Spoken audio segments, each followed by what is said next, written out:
your hosts, Marcus Katkin and Matt Dugal.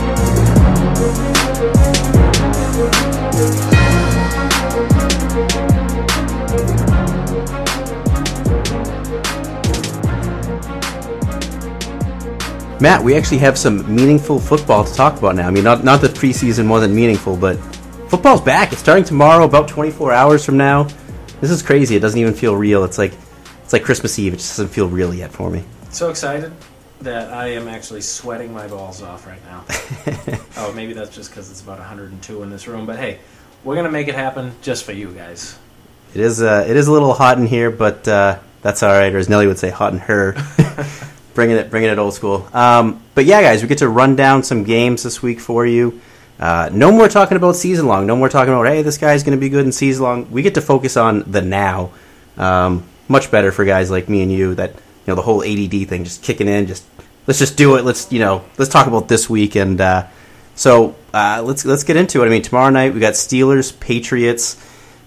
One of the highest scoring games of the week. Patriots obviously the big favorites. Tom Brady back for this game. The suspension nullified last week.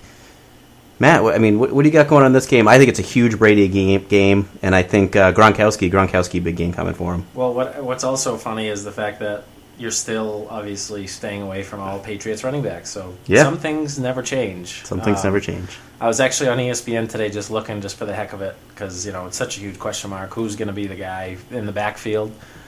They have ESPN's got 3 running backs projected in New England to score over 5 points, none over, I think it was like 8.6. Like 8, yeah. It's basically their way of saying, I don't have a clue. I agree with you.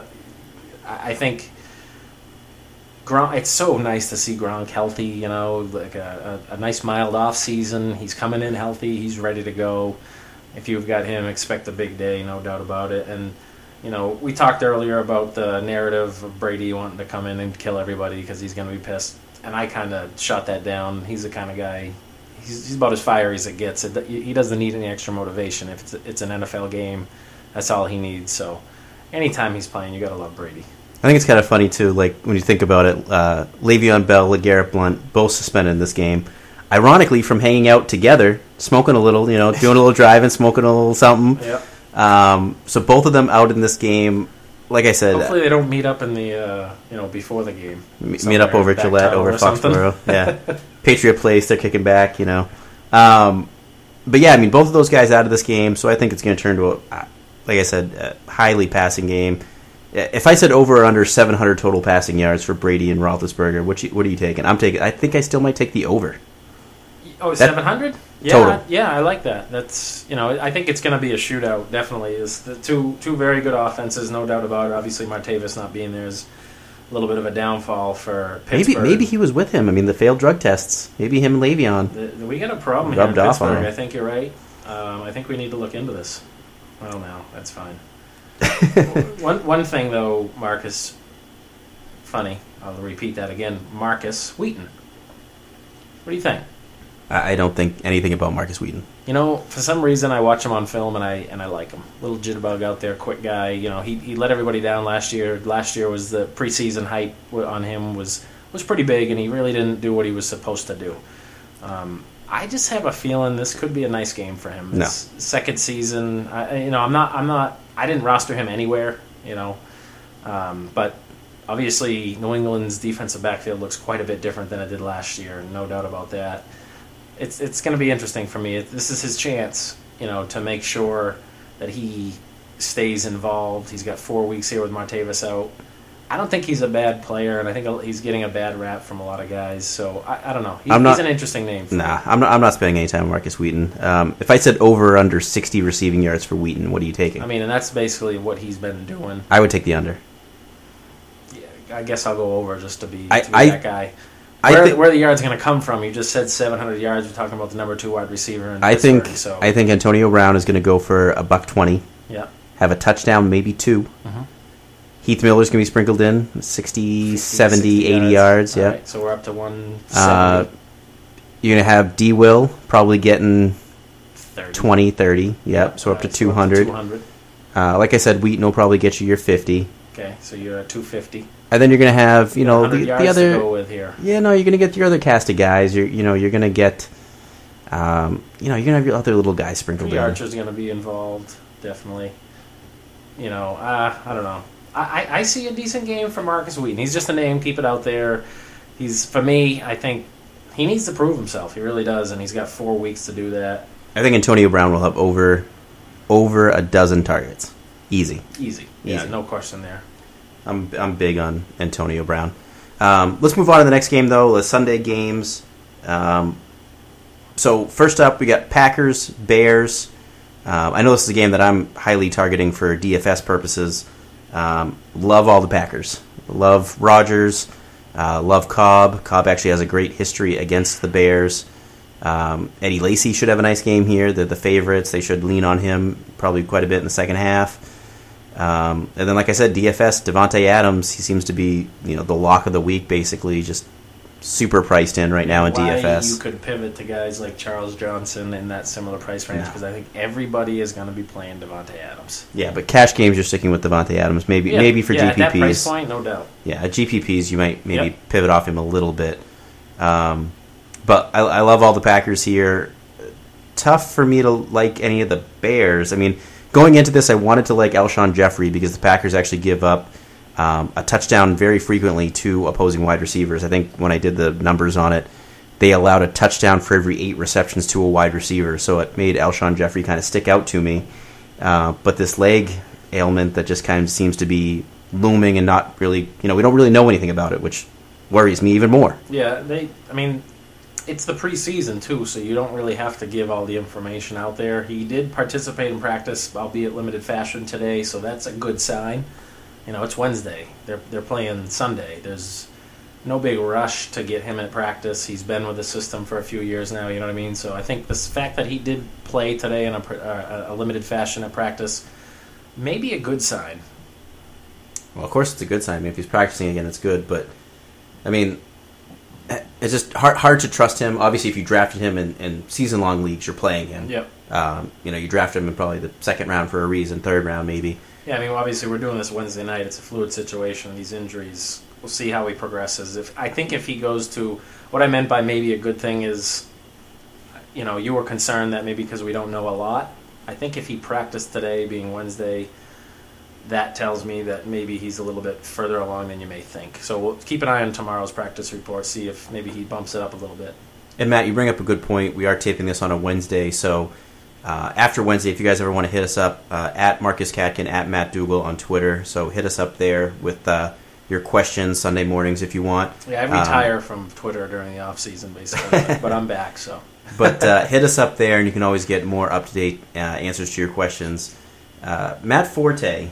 Matt, how are you feeling about him in this game? I mean, I have mixed feelings about him.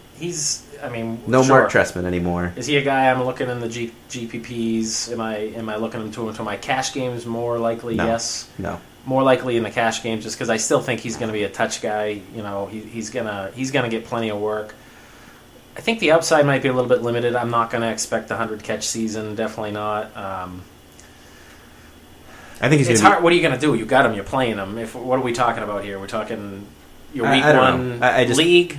He's playing. Yeah, what are you going to do? You're not in love with this situation. No. I'd like to see it play out, though. I know everybody's worried because Trestman's gone. See the catches be reduced this year, and that was a huge part of what made him so good last year, obviously. But he's very talented out of the backfield. If you're a new coach coming in, you're not going to take that facet out of the game. He's as good as it gets back there. You're trying to win football games, so I still think he's going to have his 70 catches or so this season. And it's going to be. I think it's going to be closer to 50. Really, you think it's going to be that drastic? It's going to be a big. I think it's going to be a big drop off from the Mark Trestman days. Chiefs at Texans. This is. I don't know. I mean, Jamal Charles, tough matchup for him. Alfred Blue, obviously going to be filling in for Arian Foster. I wanted the guy I'm really going to be watching this game, Jeremy Maclin. I feel he was been very underrated this offseason just because of the whole Chiefs no touchdowns to a wide receiver, that whole thing. But it's Jeremy Maclin. I mean, he's had 2 touchdowns, I believe, in the preseason. Really been getting it done. Seems to have a good connection with Alex Smith. He was a target monster this preseason. Yeah. When he was playing, the targets were just pretty astronomical, actually, for the amount of time. That obviously these guys don't play a ton in the preseason, these veterans, the starters. So there seemed to be a nice rapport between the two during the preseason. And let's face it, Macklin is far and above what he's had to throw to in the last few years. Yeah, I think he's... Smith. Yeah, like I said, I think Macklin's just way undervalued right now. So he's going to be one guy I'm really watching this game. The other, DeAndre Hopkins, I think he's going to have a big, big season. I think we're kind of sleeping on him, too, a little bit. Talent-wise, there's not... he's in that elite tier talent-wise. Yeah. Obviously, offense structure and guys who are throwing the ball, plus the fact that Andre Johnson was as good as it got throughout his career. So you're talking a young guy coming in. He's not going to displace a guy like Andre Johnson. Andre's gone now. DeAndre's going to step up into the number one role, which really he kind of was for them last year. It was more like a 1A, 1B, but there's nobody close to his level now that Andre's gone, and he had a good preseason as well. He's a guy that not many people talk about him for like the blow up candidates this year. I mean, everybody likes him. Nobody hates him. I think I said it a few podcasts ago. He could be Odell Beckham Jr. this year. Yeah. He's definitely an outstanding. He has talent. that talent. He's the guy now. You know Right. what I mean? So it's kind of funny. I think that not so many. Everybody who in the industry doesn't like him, but nobody just loved him. You know what I mean? It's just kind of weird for me. So yeah, he's a nice name to look at for sure, and a guy that you probably got at a really nice value in your draft. And don't take anything away from Brian Hoyer. Remember a few years back, him and Josh Gordon seemed to have a pretty nice thing going on too. So yeah, don't look at Hoyer and just assume, okay, bad quarterback situation, blah, blah, blah, blah, blah. Hoyer, I think, can get DeAndre the ball, and even when he can't, I think DeAndre's the type of guy that's going to go up and get it. A little bit of a tough matchup against the Kansas City Chiefs, but he's one of those guys for me, and I talked about it last year too. I think he's like, when you're talking elite talent, it doesn't really matter who's across from them. Next game on the board, the Browns at the Jets. Can we both agree this is probably going to be the most boring game on Sunday? Of course not. I got Brandon Marshall in my home league and Ivory. I'm pumped to watch this one. This is going to be a defensive... I think there's some decent fantasy players, though. I just can't get behind it. And we both love Ivory. We already talked about that before the draft. I do like Chris Ivory in this game. In fact, let me check to see where I have him ranked this week. But excellent matchup against the Browns. It's sounding like he's going to get a lot of work. I think didn't the Browns let up the most rushing yards in the NFL last year, right? Most rushing yards, yeah. Yeah, so I mean, there's no question who the guy is there in New York. Like he's not going. You're not going to have to worry about him losing carries. Maybe a couple third down situations, but he was catching the ball out of the backfield, coming off his career high last year. I think he's going to be a little bit more involved in the passing game. Over under touches for Ivory, I got him at 22 touches. I was going to say 22. Sunday. So what do you think? That's 22. I think is about right. I'm actually going to take the over though. I think there's a good chance he could get over that. Yep. I have him ranked 16th this week. I'm all aboard the Chris Ivory train. And he does run like a train. So, and you know what? I'm a Fitzmagic guy, so I am going to be interested to see what happens with Brandon Marshall and Eric Decker with Fitzmagic. Brown side, I have no interest in anybody. Duke Johnson still. I mean, I guess he's probable now. So yeah, he's working his way through play. The concussion protocol. I think they're going to ease him in this season. I think he's going to be their third down back, and I'm guessing there's no stipulation here. It's not sounding like they're going to ease him in, dude. Yeah, no, I hear you. Mike Patine's come out and said that Duke Johnson could play a big role in Week 1 against the Jets. Yeah, well, Mike Pettin also used to have 3 running backs kind of alternating carries when now Brandon Tate's not even... I mean, Ben Tate, who cares if I don't know his name, why would I? Is not even in the league anymore. Crowell... I just don't get it. There's got to be something that I'm missing. Obviously, I'm not behind the scenes, but every time I watch him play, I think, give the kid his 25 carries, and you're going to be happy. He averaged 5 yards a carry last year. He's a big bruising back, but... Good out of the backfield, too. One of the things that I looked up today is he had the second highest fumble rate of any running back in the league last year that had at least like 35% of their team snaps. Yeah. He fumbled a lot. Yeah, so maybe that's a situation that's bugging him too. 162 touches last year. He had 3 fumbles. It's a fumble every 50 touches. That's not good. Not good at all. So, yeah, I mean, what else? Nothing. The big question is, who are they going to put Revis on? I mean, I know this really doesn't matter, but he probably won't even follow anybody. Just think about that for a second. Like, I was thinking about that when I was writing up about the Jets' defense today. Who is Revis going to... I mean, it just... That's how bad the Browns' receiving core is. Why even... He's probably not going to chase anybody. Yeah. Just stay on one side and they all suck. Who cares?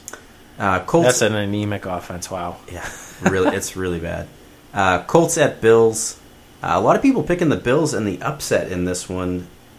I guess I'm not seeing it. I mean, God, if the day comes that Tyrod Taylor can beat Andrew Luck, I just want to pack it up and go home. Well, obviously I think the Bills, they've got some explosive weapons on the offensive side, and I'll include Tyrod into that mix. Yeah, but Harvin and Watkins nicked up. Yep. I mean, they're going to play. McCoy also nicked up. McCoy nicked up. I mean, I don't see the upset happening, but Tyrod is just a huge wild card, and anybody can say what they want. Nobody knows. I mean, the kid's been a backup his whole career. All-time leading rusher of Virginia Tech. That's where Michael Vick went to school, so we know how good he is when it comes to running the football. He had a really nice preseason. Actually, we called it on the podcast probably 3 weeks ago now that he was going to be the starting quarterback, and that's what ended up happening. That's a guy that I really like in my GPPs, and strictly because of the upside with his running ability. And he's a big question mark. The problem is a lot of people are kind of getting in tune with that idea. So at the price point he'll be at, like FanDuel, I know he's at 5 Gs. It's insane. Yeah. I like it all day. You can really stack up the other positions if you're going with a $5,000 quarterback in FanDuel. Yeah, DraftKings, I know he's at the minimum. I'm not sure where he is. Yeah, FanDuel's the same thing. Both of them are the minimum then.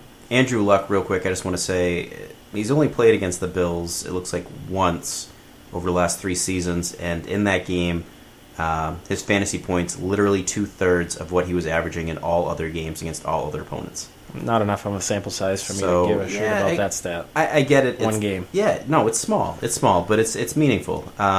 Bills have a tough defense. No, it's not. Bills do have a tough defense. I agree. Matt, had you done rankings, where would you have ranked Andrew Luck this week? You got Rodgers ahead of him. Yep. You got Brady. Yes. Yeah, definitely. Peyton? I think it would be him and Peyton would be right there at 3 for me. You wouldn't have Matt Ryan over him against the Eagles? No. Tony Romo against the Giants? I think the Eagles are going to be a defense that surprises people this year. Tony Romo, no, I wouldn't. I think Luck's going to just take another step. He's one of those guys that matchup doesn't really worry me. I got Luck at 5 this week. Mm-hmm.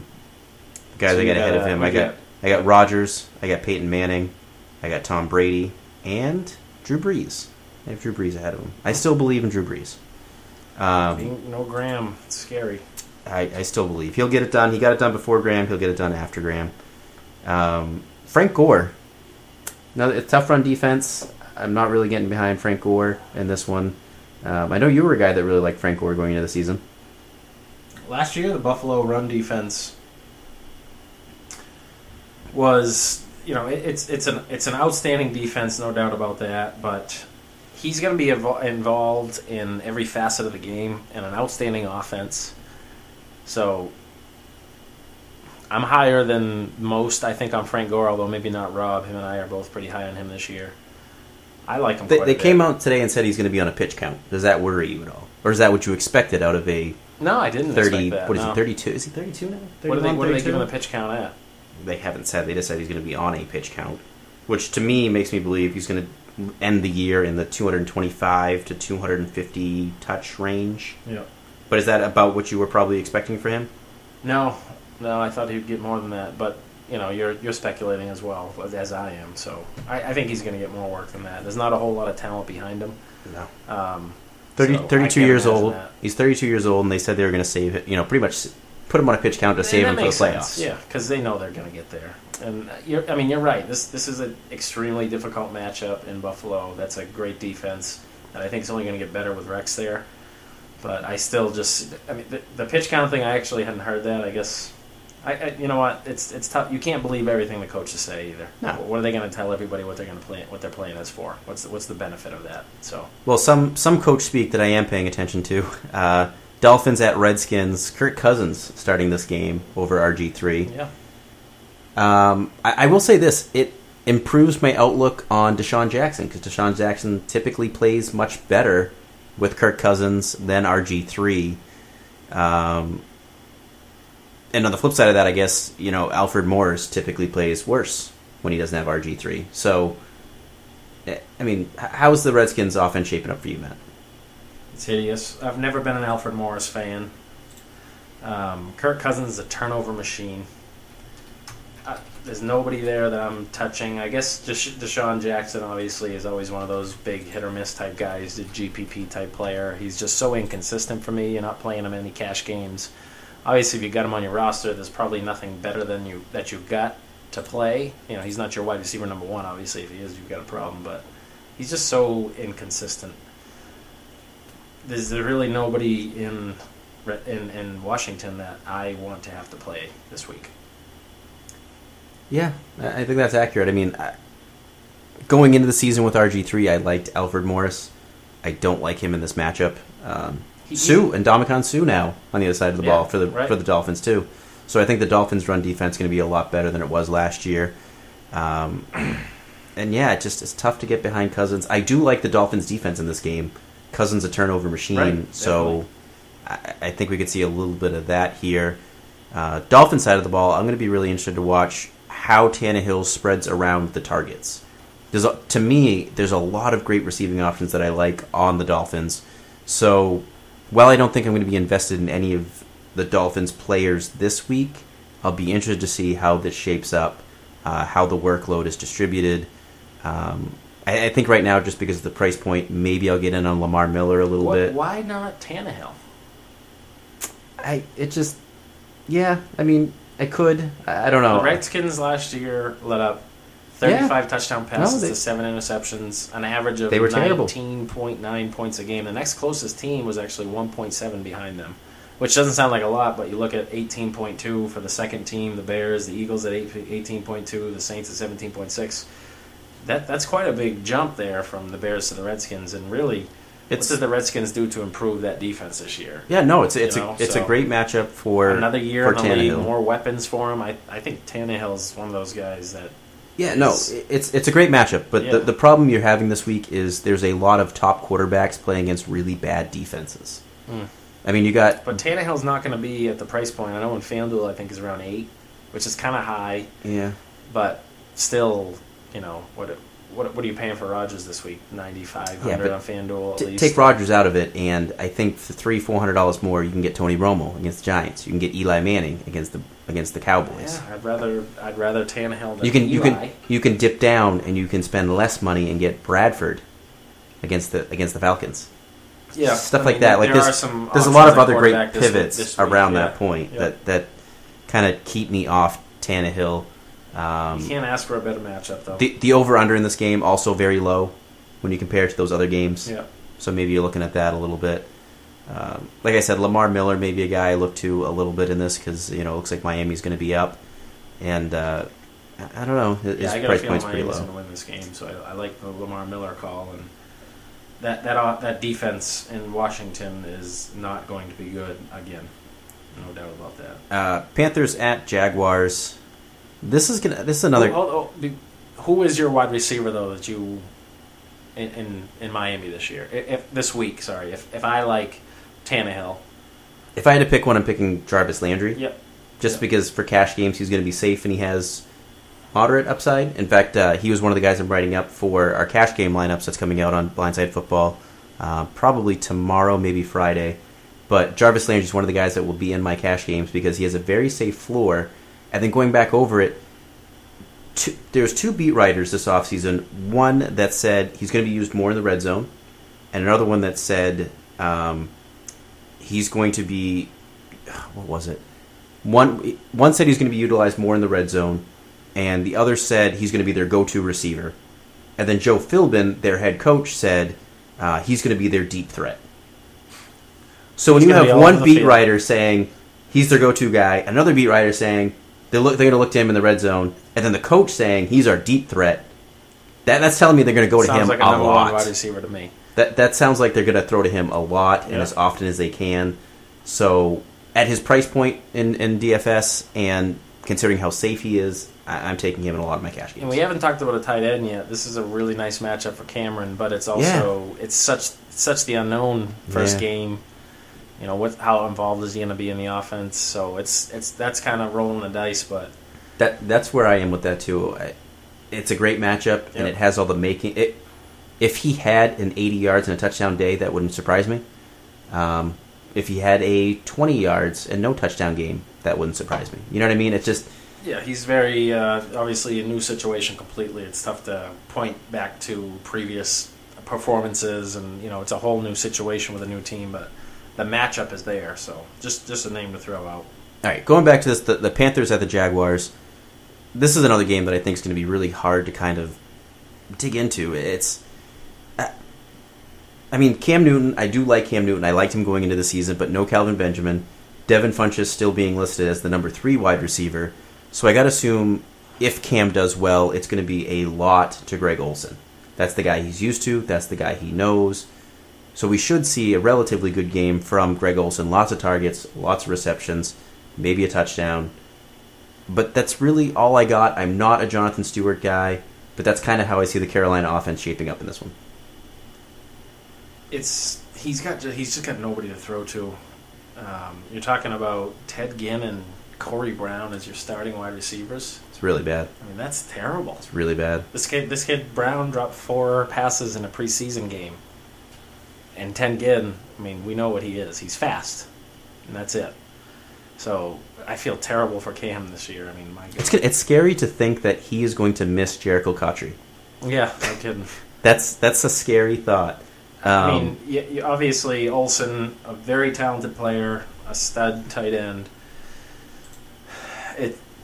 It's pretty easy though when you only have one guy to worry about to kind of stop him.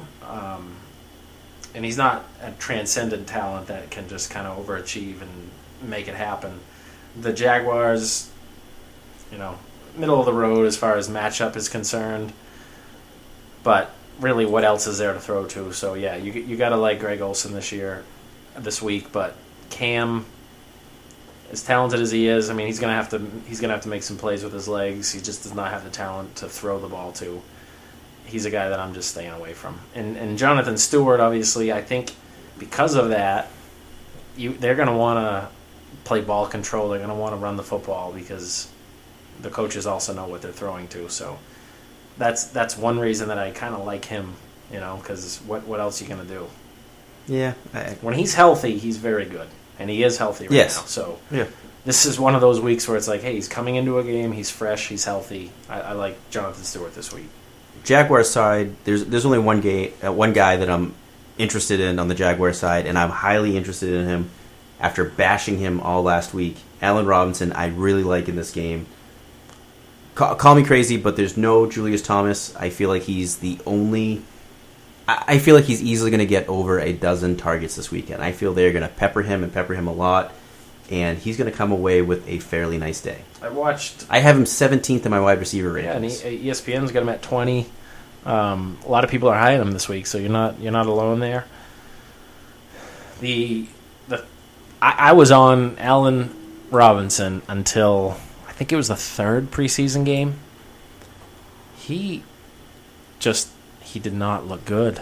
I don't know if he was credited with any drop passes because some of them were a little bit of a tough catch, but a catch that good wide receivers make 9 times out of 10 and maybe more. Allen Hurns looked like the better wide receiver to me in this game. And you can have an off night, I get it. And I liked Robinson before that, so you can't call a preseason game one bad performance as something that should change your mind. But Hurns, I think, is one of those pivots that if everyone's going to love Robinson, and from what I saw in the last game, as well as down in the red zone, he was never the first look that I saw with Blaine Gabbert that couple quarters. He was looking at Hurns. I don't know. I have him on my fan. I've been trying to trade him since that preseason game. He just looked horrible to me. I don't know. I get the numbers say that it's supposed to be a good game. The targets should be there, and he could prove me completely wrong. We have bad nights, but like I said, it's a guy that I'm targeting a little bit in my both in my cash games and in my GPPs. I just think he didn't pass my eye test that night, but he has before, so I get it. You can have a bad game, and I shouldn't overreact to one preseason game. Seahawks at Rams. This is shaping up a really ugly game. I mean, it already was going to be an ugly game for the Rams, but no Todd Gurley, and it's looking like no Trey Mason, still not practicing. Yep. So it looks like it's going to be Benny Cunningham as the starting running back. Possibly Isaiah Peed, too. I mean, Cunningham they really like, as the out of the backfield last type. year they gave him some work last year. They did, times. But up against the Seahawks, I'm really not interested in the third string Rams running back against the Seahawks. Yeah, how much do you think the Cam Chancellor thing is going to change that defense? Because he's extremely important. With the Ram, in general, it'll hurt them considerably. Yeah. Against the Rams, I don't think it's going to affect them at all. Yeah. I mean, are you really worried about Brian Quick? You know what I mean? Like, no. Not in this matchup. No. Other than that, obviously Wilson. A lot of people are obviously he's a guy that a lot of people are playing as their number one quarterback, and this is not the matchup that you want to see weekly. Obviously, this is a pretty good defense. They're going to put some pressure on him. It's going to be a tough situation, and he's a guy that after week one, go ahead and trade for him because his value is going to be a little bit lower after this rough game. I think I'm not expecting a huge night for him. Yeah, I mean it's a tough game for like I said, both sides of the ball. Marshawn Lynch. Defenses on both sides. Yeah, Marshawn Lynch against the Rams isn't exactly the best matchup. You got him, you're starting him, obviously. Jimmy Graham, same thing. You got him, you're probably starting him. But it's probably going to be a tougher matchup for him. But it will, again, he's going to be another guy, old face in a new place that you want to pay attention to and kind of see, how are things shaping up? Is he... Yep. It's sounding like in the preseason they had him in there in a lot more blocking plays than the Saints used to. So it's going to be interesting to see how they use him. Obviously, he's going to be a huge red zone threat. That would be good. Keep him on the field. He'll be a more unpredictable. I would like that if they do. Yeah. Moving on to Jimmy Graham's former team, Saints at the Cardinals. No C.J. Spiller in this one. Already ruled out for this game. So it kind of boosts up a little bit more Mark Ingram, and then Kyrie Robinson kind of comes into play. Tough for me to like either one of those guys, though, against the Cardinals' front line. Yeah. Ingram, though... I think he gets a nice little uptick in usage here because Spiller's going to be out, of course. So I'm still the touches are going to be there, and I'm always big on touches, the opportunity.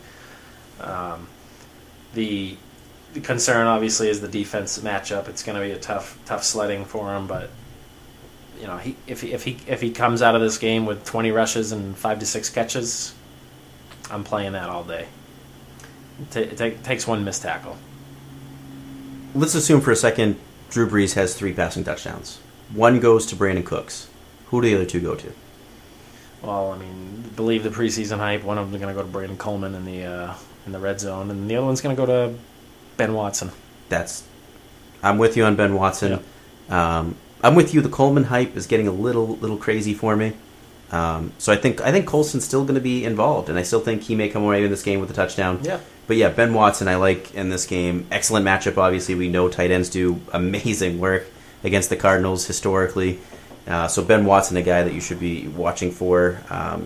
What I want to see though is just give me 3 red zone targets to Marcus Colston. Get it back to the way it used to be before Jimmy, and get this Coleman hype train gone. I got Ben Watson as my 16th tight end this week. Ahead of guys like Austin Seferian-Jenkins and Vernon Davis. So, just throwing that out there. Put me ahead of Vernon Davis. I don't know. Under 300 yards receiving last year. I'm gonna get back on the Vernon Davis.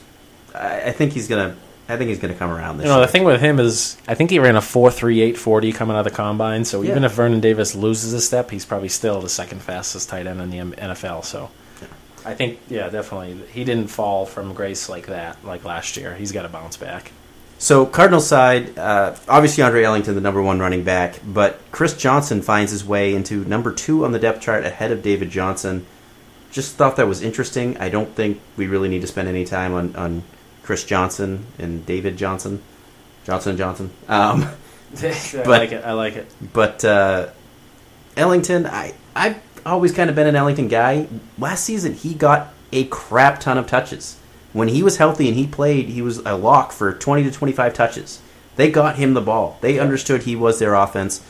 I think their offense obviously is much more powerful now with Carson Palmer back. They perform much better with him. Interested to see how this is going to affect guys like Larry Fitzgerald. John Brown, I think we've talked about him. I'm not really on that bandwagon. Michael Floyd still somehow higher than Brown on the depth chart despite his injuries and not being able to practice, which I thought was weird. Is he going to be ready? He won't be ready to go, right? I don't know. They still haven't said definitively yet. I think at the end of the day, Fitzgerald has the best game out of the three. But I mean, Palmer's going to spread the ball around. Look at the target numbers last year while he was playing. That's what he does, and that's because he's a veteran quarterback and he understands that's really what you got to do. It's also a situation where I don't think Fitzgerald obviously has been a great player, but he's obviously lost a step or two. So there's nobody in that group that is head and shoulders above. So it's going to be the same situation. It's going to be week to week. I think you're not going to find the number one guy. Although I am a big proponent for Larry this year. I think he's going to have a nice bounce back season if Palmer can stay healthy. What's a good bounce back season for Fitzgerald? What do you project? Like, what are you seeing for him? I could see him back to. He hasn't had a 1,000-yard season, I think, in like 3 or 4 years. If Palmer stays healthy, I'm talking like top 20 this year. So put that in numbers. That's my bounce so you're back. Talking like 70 for 1,006. 8 touchdowns or so. 8? Yeah. I mean, I think, and there's a big caveat, obviously, if Palmer can stay healthy, because Palmer is a outstanding quarterback, and there's a nice rapport with him. If you look at the targets from when he was healthy, Fitzgerald led the team in targets, and he has lost a step, but he's still going to be a guy who's going to be a formidable guy in the red zone situations. Possession receiver type. They don't get much better than him. He still runs great routes. He's still got outstanding hands. He's still the big body. So if Palmer can stay healthy, I think he's going to turn out to be a really nice value for where you had to draft him this year. And I think definitely the number one for me in that offense.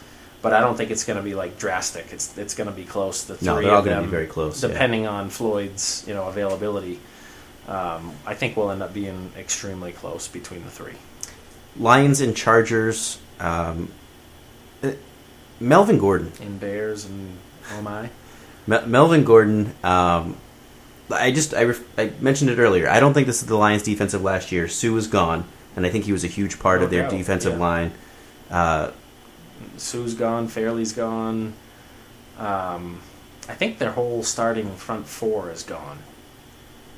Am I right with that? No. Who else did they lose? They lost. Oh, Fairley was a backup last year. Yeah, I'd say Ezekiel's still there too. Yeah, that's Ansa is. It's going to be a totally different defense because Sue is he's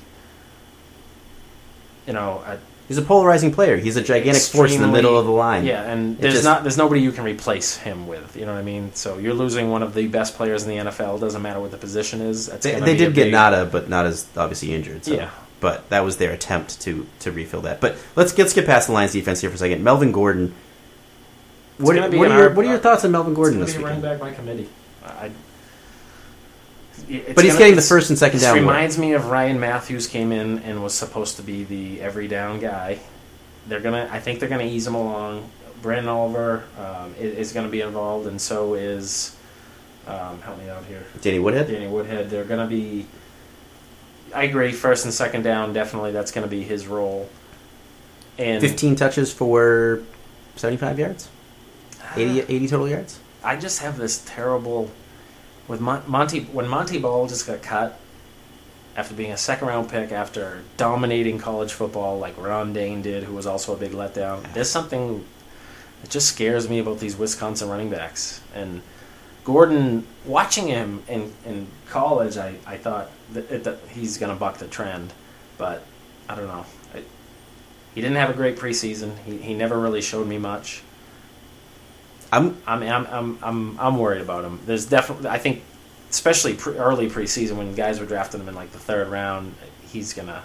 Like I said, he's never gonna live up to Gordon. That for me, I'm projecting for probably around 15 touches, 80 total yards. Yep. Good, not great. He's not necessarily kinda going to be the guy in the goal line either, like Woodhead in that role, out of the backfield. One of the guys I think is going undervalued here, and that I think could have an amazing day, is Keenan Allen. He got a lot of targets last year, and I think, I don't know if you saw the news, but Ladarius Green sounds like he suffered a concussion today in practice. So if that's true, Green's not playing, Gates is suspended. I know there's a lot of Stevie Johnson hype out there, but it's still Stevie Johnson. Give me Keenan Allen. I think this is another situation where Keenan Allen could be a guy with over a dozen targets this weekend and could just really light it up, have 8-9 catches. No, Keenan Allen obviously had a sophomore slump after an outstanding rookie year. Yeah, and he's a very solid, skilled player, and he's, I think, clearly their number one target in that offense, especially when you're talking Antonio being out. So I could see a big year, big game for him. I could see if Rivers has 2 touchdowns in this game, both of them going to Keenan Allen. Yeah, who else are they going to go to? The Ladarius thing, that's the first I've heard of that. I didn't know that, so that's huge. I mean, maybe it's a bummer for him. Maybe there's a receiving touchdown to Danny Woodhead, maybe, but I'm not worried about Stevie Johnson stealing touchdowns from Keenan Allen when they get in close. You know what I mean? Yeah, no, I think Phillips another one of those guys that can spread the ball around, but Keenan is no doubt. I mean, Stevie Johnson hasn't been. He was good back in Buffalo because there was nobody else there. He's not a guy that you're going to rely on. Lions side of the ball here, I think it caught us all by shock when Amir Abdullah listed as third on the depth chart for the Lions behind Theo Riddick and Joik Bell, obviously. But a little surprising, kind of makes you pump the brakes a little bit on him after there was that talk that he was going to get 15 to 18 touches a game. Yeah, but when they continue to run him as their kick returner, I think he's going to get punt return work as well. When you see those designations, the writing's on the wall. And week 2 of the preseason, I was really high on him. Week 3, when he got, I think, 2 or 3 carries, I thought, oh my God, they're just saving him like he's a veteran. Then I looked more into the game, watched it, and saw he's still kick returning, and so it just told me. And people will point to, well, Adrian used to have some kick returns in his rookie year in Minnesota, and I get it, but I think if you're going to have a guy as your kick returner, your possible punt returner as well, that tells me you're not going to rely on him as during the game plan often. Now, I don't think that's the right decision. From what I've seen, the kid needs the ball. Joik Bell, I never saw it with him, and Theo Riddick looks like he's running in slow motion.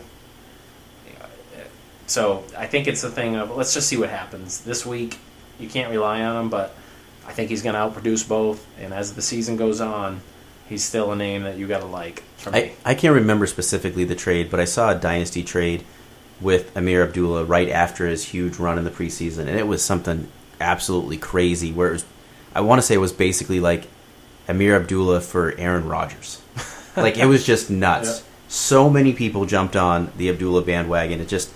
It got way out of control, way off the rails, and I think a lot of people are going to be disappointed. Say he gets the 5 carries and 2 catches in week 1. Is he a guy you're going to go target on a trade? I would hope he would have more than that. Even as, quote-unquote, the third. Say that happens, though. Say his workload is much less than you're hoping and you're thinking. It's Do you target him after this week? It's all going to depend. It's going to pick up? It's all going to depend on the Abdullah owner and if he's panicking or not. Yeah. That's what it's going to come down to. Well, regardless, I'm saying if you're the guy that doesn't have him, do you go out in your league and try to get him if this happens? Maybe. But what I'm trying to say is I think your chance of getting Abdullah in a trade on something like that is going to be more dependent on how the Abdullah owner feels about him. Yeah. If the Abdullah owner was the guy that just traded Aaron Rodgers away for him, right, it's not going to matter he had one bad week. That guy is sold on him. That guy loves him. He is going to be holding on to him. But there might be some people out there that drafted him based on that hype a little bit, see that one bad game, and then do get scared and dump him. Yeah. So I think it's going to be more dependent. I guess I should say, will I go after him? Probably.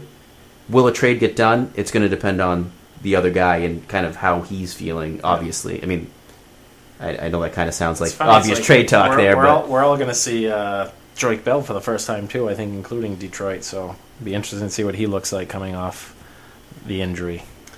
Titans at Bucks. 2 running backs that maybe, I don't know, starting to build up some hype here, but Bishop Sankey and Doug Martin A couple of times, both have looked good in the preseason. Each are playing against bad defenses. So here's a chance for both of them to continue to look good just by default, I guess. Well, with Tampa Bay, there is always the Charles Sims looming, who I thought looked pretty good in the preseason and last year as well. But Doug had a really nice year. He's in, they say, much better shape this year. Changed his diet, got in much better shape. He's going to look more like he did his rookie year. The thing with Sankey is Cobb's injury. They just traded for West, but he's obviously not going to be up to Terrence West. He's not going to be up to snuff as far as game plan, and he's not a guy you're going to be able to trust. So really, Dexter McCluster. That's it. That's all. No. Antonio Andrews. Oh Jesus! Don't. No. I liked what I saw from him in the preseason. You liked watching him run against third and fourth string guys? I could see him getting some work. I understand. Yeah, it's tough. It's not his fault he had to play in those positions, but he looked good doing it. Do I think he's going to be stealing carries from Sankey on a consistent basis? No. So out of these two, I'm still out of these two, meaning Doug Martin and Sankey. It's Martin, of course, because I just still. A lot of times I watch Sankey and I just don't see the talent. And I believe more in the Bucs offense. Yeah. Jameis is hit or miss. I don't know about him, from what I've seen. But okay. Well, you're right. Jameis over Mariota, yes. And then you're going to take Evans, and Jameis over Mariota. I don't know. And then Evans, and everything else. Evans and VJ. Everything else, yes. I like Mariota more, no question. Speaking of Evans and VJax, just here real quick. Do we have to? We've talked about this plenty on this podcast. I just want to point this out for the DFS guys out there. The Titans cornerbacks are very, very bad. Like, extremely bad. Mm-hmm. And they've typically done very well against smaller wide receivers. But against bigger wide receivers, Chris Raybon from 4for4 kind of put out a little thing about it. But they have a very, very, very difficult time stopping 6'2" and bigger receivers. Basically, in the analysis that Chris had done, almost every receiver was, picking up at least 100 yards against them. So I think this could be a huge day for both Evans and VJax, and I won't be ashamed to say that I have a GPP stack of Jameis, VJax, and Mike Evans, because I think that could really, really hit. GPP with those three. I don't think many people are going to be on that stack, and I think that's a stack that could hit and hit big. Yeah, it's tough to have three guys though from the same offense. No, it's the double stack. It works. Titans side though, God, Delaney Walker, and that's it. Delaney Walker, Bishop Sankey, and I'm done. Yeah. Yep. Moving on. Even though I said I like Mariota more than Winston, that doesn't mean I would touch him anywhere. Right. Oh, you wouldn't touch him? No, I'm just kidding. No, he does. He does have that nice hair, but I wouldn't touch him. Bengals at Raiders. Matt, talk about Latavius Murray, and I'm going to take a nap for half an hour. Wouldn't touch him anywhere. I didn't think before I said that. That was interesting. Latavius Murray, I'd touch in many places. And by that I mean obviously like my home league, my GPPs. I'll go ahead and maybe not cash games because they're safer options. It's a guy that obviously we all know if you've been listening to us. He's a guy I had to kind of, just for the fun of it, throw in every podcast last year. And I can't wait till week 6 when I get to say, haha, I told everyone. Here's the only thing I want to say about Murray. Tywan Jones is number 2 on the depth chart over Roy Halou. I think... I think Murray could have 80% of the carries this weekend. You know what I mean? Yeah, I think, clearly. There's not. I think it's going to be Murray. He's going to come out when he needs a breather, and Halou, I think, will be involved in third down situations because he's been good in that throughout his career. I think Halou and Jones combine for 6 carries. Yeah, but what about third down opportunities? Do you think Murray's going to take that too? Maybe short yardage stuff, maybe. But obviously most third downs will come out for Halou. But I think Halou and Jones combined will only have like 6 carries. I think they're going to go lots and lots of Murray, and then we know the Raiders like to pass the ball, so there's going to be a lot of throwing in this game. Yeah, and we all know how I feel about Latavius. And the matchup tells you it should be a pretty good one as well. I love him, of course. We all know that. Bengals side, I'm not you guys know I'm not a Jeremy Hill guy, but matchup looks good. You know, they're projected to win this game, so they could lean on him in the second half. Yep. You got to like him this week, no doubt. Yeah, I mean, if you're going to like him, this is the week to like him, I guess. Yes, so, same thing with A.J. Green. A.J. Green I really like against the Raiders. Yep, and we need to make sure we talk about my boy Tyler Eifert, too. Yeah. No? I mean, yeah, he is what it is. I think he's poised low-end tight end one. He's poised for a breakout season this year, but that's just me. Yeah, I mean, I think he's a low-end tight end one this week. Not excited about him. Not, I don't know, just kind of another guy. He's in that mix. He's a guy I'm all over in FanDuel. Ravens at Broncos. This is another one where I think a lot of people are sleeping on Peyton Manning and company. Yeah, Peyton, some good stats for him. Yeah, Peyton Manning, last time they played against the Ravens, which was also a Week 1 game, all he did was throw 7 touchdowns. Yeah, that's good. I mean, that'll win you a game or two. Yeah. Couple of them going to Demarius. A couple of them back then obviously going to Julius Thomas. So, I mean, I think we could see Demarius have a nice game here. Owen Daniels, there's been a lot of hype around him on the Gary Kubiak offense. And the way Peyton likes to throw to his tight end, so watch out for those two. Broncos. I agree with everything you said. Broncos are big favorites. It's a high-scoring game, so I'm not a C.J. Anderson guy, but C.J. If there's going to be a game to have a good game, it's C.J. Anderson against the Ravens, and we just mentioned how Nada's not there anymore, so I don't think it's the Ravens' run defense that you're used to either. So start all your Broncos. Yeah, I start all your Broncos every week. Yeah. Well, there's a lot of people down on Peyton Manning this year that, yeah, I mean... They're idiots. They are, though. They really are. Yeah. Ravens side, Flacco and company, I can't really get too excited about any of these guys. One guy I wanted to get excited about, and then I just can't, is Steve Smith.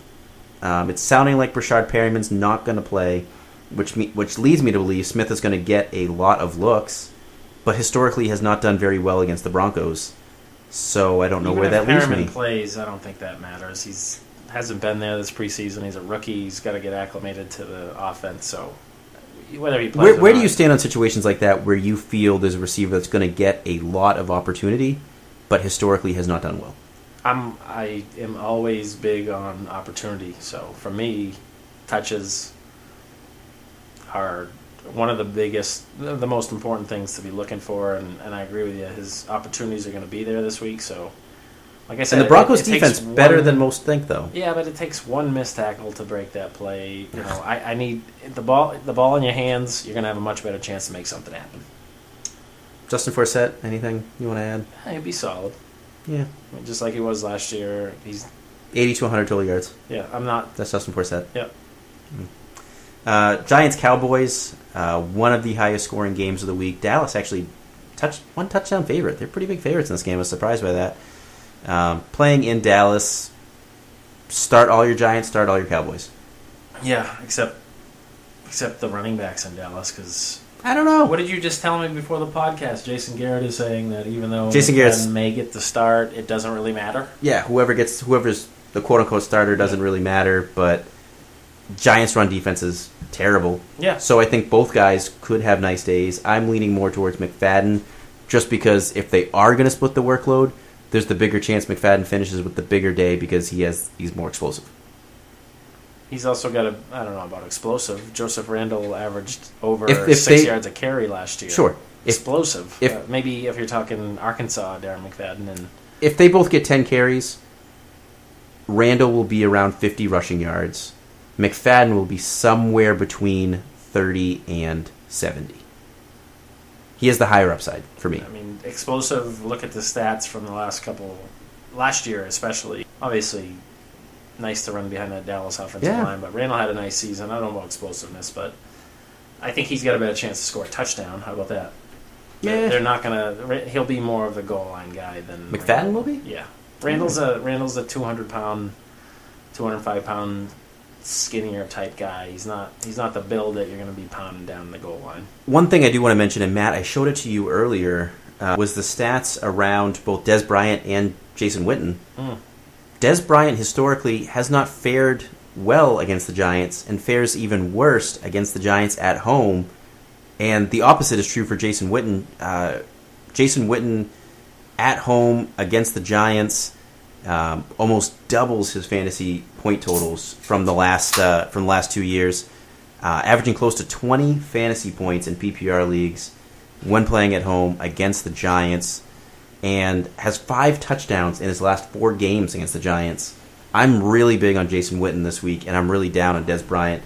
Des, for what it's worth to Des, the yardage has been there in games against the Giants, but hasn't scored a touchdown against them in, I think, the last 2 or 3 years. TDs are a little bit fluky, though. Yeah, but when you're talking a 4-6 game sample size and no touchdowns, when you're Des Bryant, they're keying on him. Oh, they're shutting him down in the red zone, yep. and they're essentially leaving Jason Witten wide open.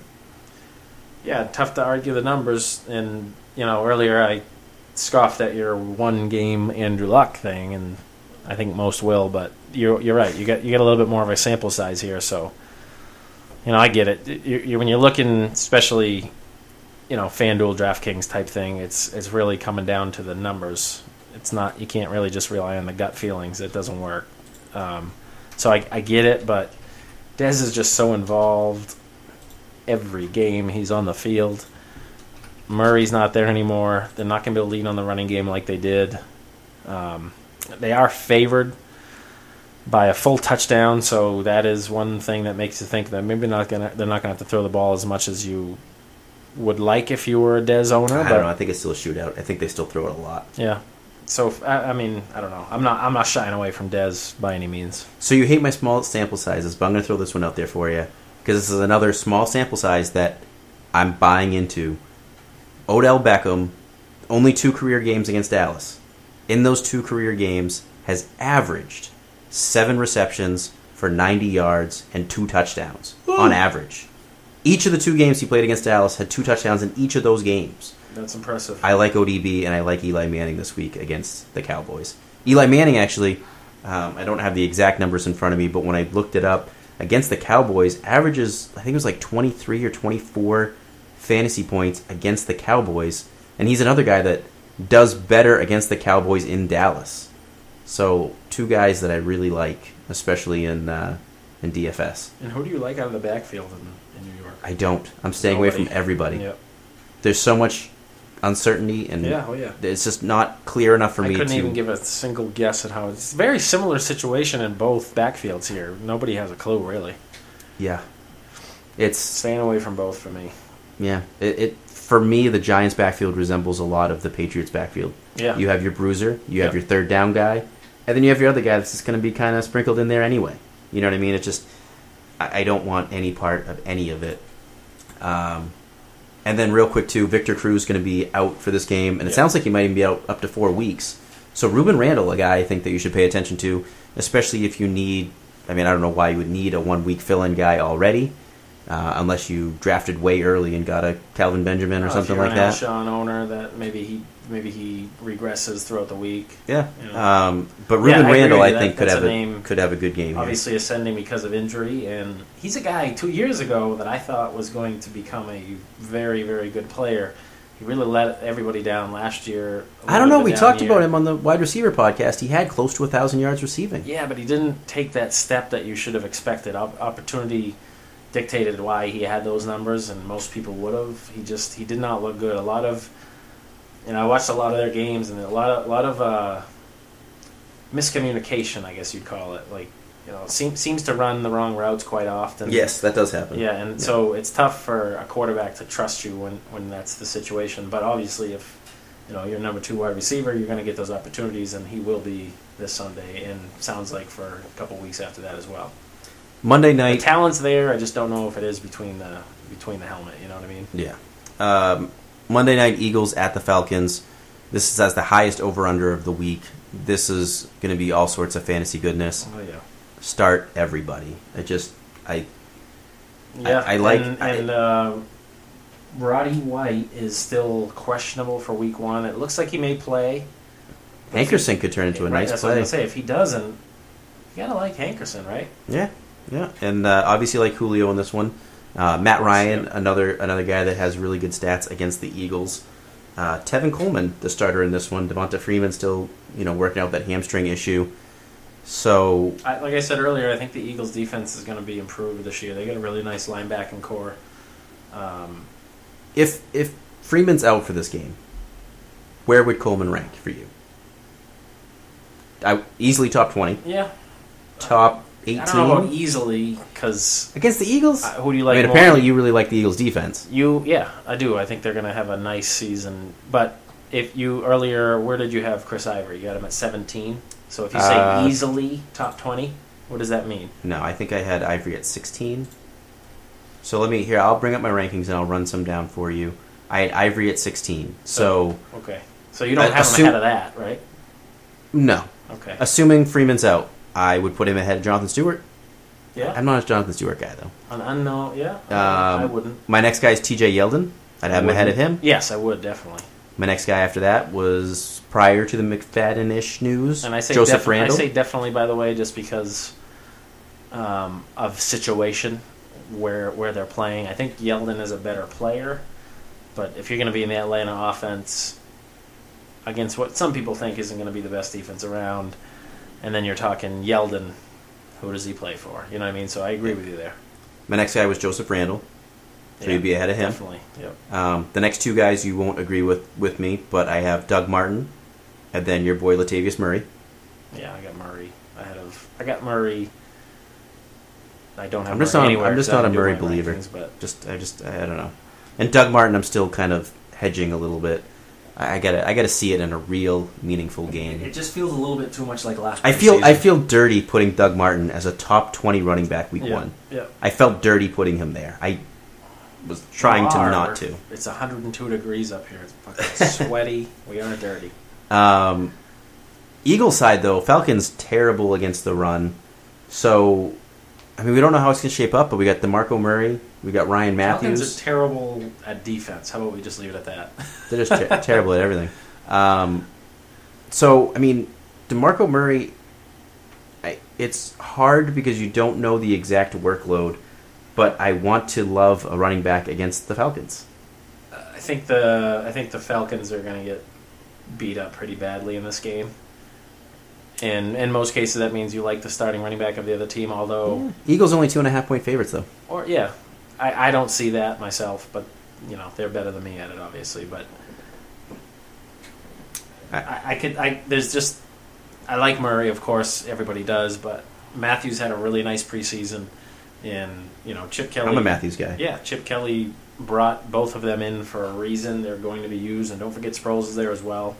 Obviously, touches are going to go way down this year for Murray, but you also really like the offense he's in. So he's interesting for me. I had a hard time kind of deciding what I thought about him this preseason, where I wanted to put him. Finally, capping off week 1, Matt, your Vikings against the 49ers. Blowout. Vikings only 2.5-point favorites here. Yeah, well, put your money on it. One of the lowest over-unders of the week. I'm avoiding this whole mess. Yeah, I mean, Adrian. For DFS purposes, I mean, obviously, that defense has you have Adrian, you're starting him. Of course, yeah. And Kaepernick, you're not. Like I said earlier, hopefully you're not. I think Charles Johnson's a really nice pivot from Devontae Adams. I think he's $100 more on FanDuel. Yeah, for GPPs. And everybody's playing him. Yeah, GPP, yeah. That's what I like to play.